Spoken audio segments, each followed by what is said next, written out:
Je vous préviens tout de suite, s'il y a des athées parmi vous, sachez quand même que les miracles existent, au moins dans le monde de la finance. Non, parce que hier, les marchés ont fait ce qu'ils font de mieux quand ils comprennent plus rien.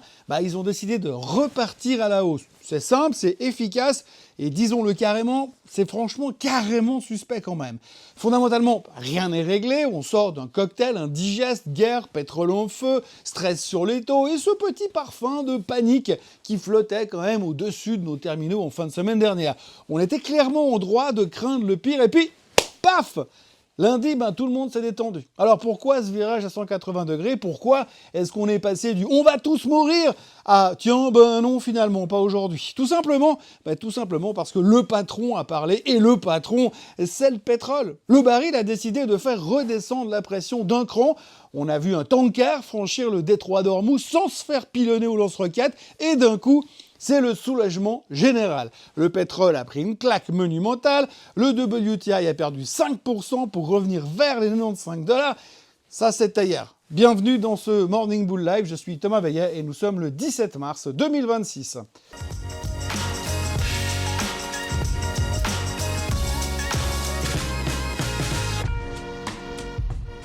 Cette émission vous est présentée par Swissquote. Alors avant toute chose, ce que vous allez entendre et voir dans cette vidéo n'est pas un conseil financier, c'est mon avis, mon analyse et parfois mon humeur du jour. Par contre, si vous voulez comprendre la bourse, là, vous êtes au bon endroit. Alors si j'ai la veste ce matin, c'est parce que j'ai été vérifié à la station-service en bas de chez moi, à 95 $ le baril, le prix à la pompe n'a pas bougé d'un centime, mais sur les marchés, par contre, l'effet placebo a fonctionné à merveille. Bon, après, entre vous et moi, le baril est déjà en train de remonter ce matin. Mais bon, voir le Brent revenir sur les 100 $, ça a suffi à ressortir les bulls du bois. Les adeptes du buy de dip ont vu le S&P 500 s'appuyer sur la moyenne mobile des 200 jours, et là, bam, les traders respiraient de nouveau à peu près normalement, comme si on venait d'ouvrir une fenêtre dans une pièce qui sentait vraiment le renfermer. Et là où le mot stagflation commençait à devenir un tout petit peu trop obsédant. Mais surtout, hier, il y a eu ce petit détail qui change tout, vous l'avez compris, c'est le détroit d'Ormuz, encore lui. Oui, cette espèce de goulot d'étranglement dont on vous rebat les oreilles avec des infographies en 3D sur toutes les chaînes d'infos depuis 2 semaines. Et ben là, hier, surprise, les tankers passent tranquillement, sans explosion, sans drame, juste ils naviguent. Ça fait 2 semaines que les gardiens de la révolution menacent de couler tout ce qui bouge, sauf ce qui va en Chine, et là, pouf, au moment précis où Trump vient pleurer à la télé pour demander au reste du monde de venir l'aider, les navires circulent comme un dimanche après-midi sur l'autoroute. Alors forcément, du coup, le pétrole, il baisse. Même si on est encore pas loin des 95 $ ce matin, et qu'entre nous, 95 $, c'est pas si loin des 100,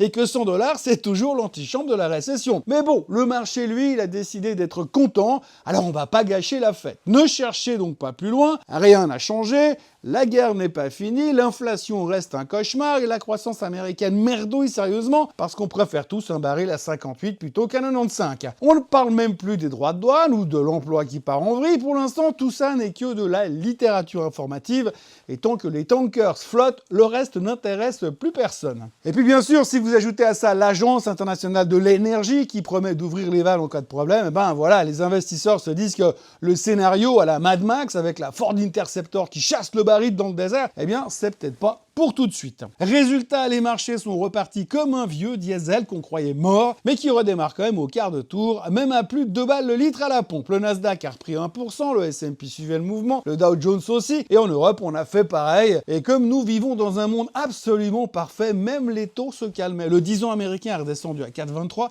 et ça, franchement, ça c'est crucial. Enfin, c'est important, surtout parce que ces dernières semaines, les vrais méchants de l'histoire, c'était quand même eux, même si on préférait regarder les missiles plutôt que les rondements. Et là, miracle, il lève un tout petit peu le pied. Quand le coût de l'argent arrête de grimper, les valos reprennent un petit peu d'air, ça respire mieux, c'est mécanique, c'est presque ennuyeux, mais c'est terriblement efficace. Alors bien sûr, derrière cette petite euphorie, on oublie un peu vite que la guerre est toujours là et que le pétrole peut repartir à la hausse à la moindre étincelle. Les banques centrales, elles, sont toujours le cul entre deux chaises, l'inflation qui brûle à gauche et le ralentissement qui gèle à droite. D'ailleurs, si on regarde sous le capot, c'est quand même vachement contrasté. Hier, il y avait des chiffres, la production industrielle, ça va, l'immobilier Montpellier tente de survivre, mais alors le New York Empire State Manufacturing Index, il vient de se prendre une gamelle, mais monumentale. Donc si vous aviez encore un doute, non, c'est pas le grand boom économique. On est plutôt en mode, on s'accroche sur le mur et pourvu qu'il n'y ait pas trop de vent. De toute façon, comme la bourse vit dans l'anticipation, et là, ce qu'on anticipe, c'est que la situation sera moins pire que prévu,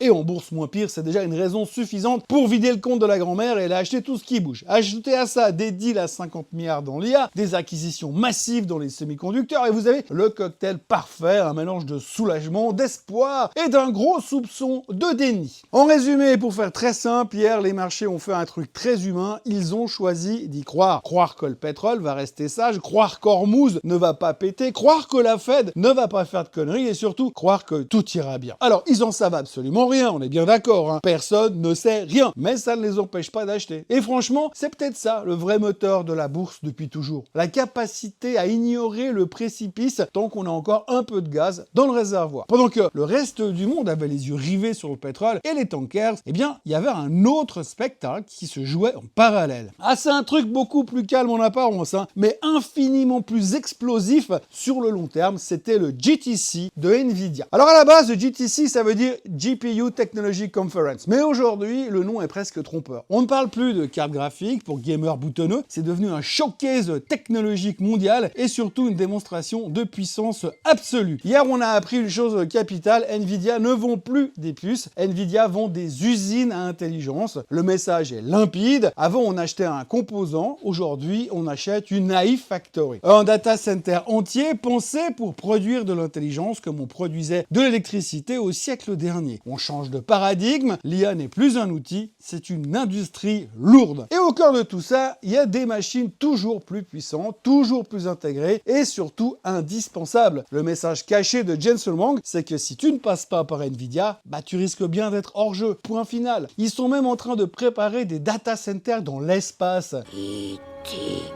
Téléphone maison. Ce qui est fascinant, c'est que cette demande, qu'ils qualifient eux-mêmes d'incontrôlable, pas stable, pas en baisse, elle est incontrôlable. Les big tech, les États, les boîtes traditionnelles, tout le monde veut sa part du gâteau, de peur de disparaître plus tard. Regardez par exemple Meta. Mark Zuckerberg vient de signer un deal massif de plus de 27 milliards de dollars avec Nebius pour sécuriser de la puissance de calcul, tout en préparant en parallèle un plan social qui pourrait dégager 20% de ses effectifs. 20% sur 80 000 employés avec une intelligence qui, elle, n'est pas artificielle. Les mecs investissent des milliards et ils jettent 20% du staff à la rue. C'est la schizophrénie totale. On achète des cerveaux électroniques par milliards, mais on coupe dans l'humain à la hache. Pendant ce temps-là, Micron bétonne ses positions en rachetant des sites à Taïwan. Ils se préparent tous pour le tsunami de l'IA. Mais Nvidia va plus loin. Ils veulent pas juste vous vendre le hardware, ils veulent vous enfermer dans leur écosystème CUDA, plateforme IA, outils de simulation. C'est du Apple version industrie lourde. Une fois que t'es dedans, bah t'en sors. Et le plus vertigineux, l'IA sort des data centers. On parle de robotique, de voitures autonomes, de santé. L'IA devient donc une couche invisible partout, pour tout le monde. Alors oui, les chiffres donnent le tournis. Nvidia devient l'étalon or technologique et les marchés adorent ça. Mais attention, quand tout le monde se rue sur la même histoire avec des centaines de milliards, ça finit tout souvent, on va pas dire toujours, mais souvent, par ressembler à un film qu'on a déjà vu. C'est une révolution, oui, mais c'est aussi une jolie bulle quand même qui gonfle à une vitesse supersonique. Et n'oubliez pas surtout, ce ne sont pas 3 tankers qui passent le détroit d'Ormuz qui vont régler tous les problèmes du monde et ramener la tech en tête de gondole par magie. Ce que fait Nvidia est énorme, mais restez quand même lucide. Alors oui, hier on est remonté parce que le pétrole a baissé et parce que les bateaux n'ont pas coulé, mais pendant que Wall Street se frotte les mains en regardant le Brent refluer, certains économistes recommencent et commencent à murmurer le mot en R comme récession. Chez Moody's, par exemple, on est passé à 49% de probabilité de récession. Et ils préviennent, on va bientôt passer au-dessus des 50. Et on parle de semaines, pas de mois. En traduction basique, on joue l'avenir de l'économie à pile ou face et la pièce commence sérieusement à pencher du mauvais côté. Pourquoi? Eh bien parce que 0,7% de croissance fin 2025, c'est pas une économie. C'est un coma profond du consommateur américain. Et l'histoire est têtue. Quand le pétrole s'emballe, la récession n'est jamais très loin. C'est une tradition, un grand classique. classique, comme les impôts ou les résolutions de début d'année qu'on tient jamais. Mais pendant que les économistes sortent les parapluies, les marchés, eux, montent tranquillement. Le S&P 500 ne perd que 2,6% sur le mois, soit les marchés sont d'un optimisme divin, soit ils sont complètement à côté de la plaque. Et si on creuse, on comprend le délire, les analystes continuent de relever leurs prévisions de bénéfices. Oui, et oui, en pleine guerre, avec un baril instable et des taux au plafond, ils montent encore leurs attentes. Pour le marché, la logique est implacable, si les bénéfices montent sur Excel, tout va bien. Et si tout va bien, on achète. On est dans une déconnexion totale. On dirait un peu ces gars qui dansaient sur le pont du Titanic en disant « T'inquiète pas, c'est juste une petite vibration, on a dû toucher une baleine, puis de toute façon le bateau est insubmersible. » Il y a des signaux qui clignotent, les taux restent élevés, signe que la Fed ne viendra pas faire le pompier tout de suite, en tout cas pas demain soir, et la VIX reste bien entendu extrêmement tendue. Derrière le sourire des indices, il y a de la sueur quand même, mais pour l'instant la bourse a choisi son camp, en tout cas hier, celui de l'optimisme ou du déni. C'est selon le sens où vous regardez le graphique. Toute la question est là, est-ce que les analystes ont raison et anticipent déjà le rebond, ou est-ce que tout le monde regarde ailleurs pendant que le moteur est en train de caler? La réponse est simple, personne n'en sait rien, mais tant que les bénéfices montent sur le papier, les indices feront semblant que tout va bien. Ce matin en Asie, on tente de remonter un peu dans le sillage des Américains, mais la douche froide est venue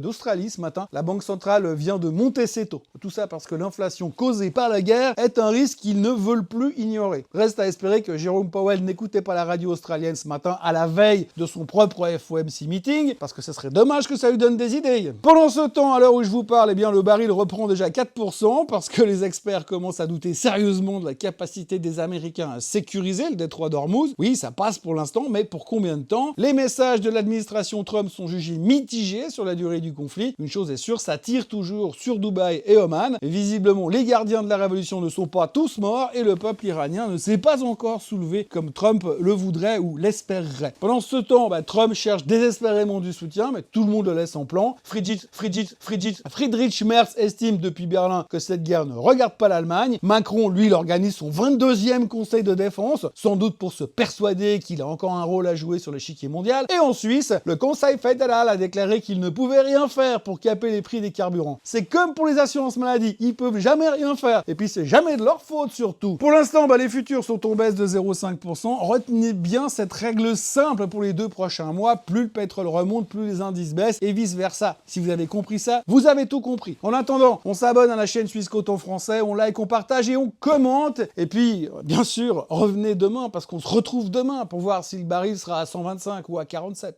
Allez, passez une excellente journée. À demain. Bye bye. Ce contenu est informatif et éducatif destiné aux personnes connaissant les marchés financiers. Il ne constitue pas un conseil en investissement, juridique ou fiscal. Le trading et l'investissement comportent des risques, notamment la perte de capital. Les CFD et actifs numériques sont volatiles et ne conviennent pas à tous. Swissquote décline toute responsabilité quant à l'exactitude du contenu ou aux pertes liées à son usage. Produits et services disponibles selon la législation en vigueur.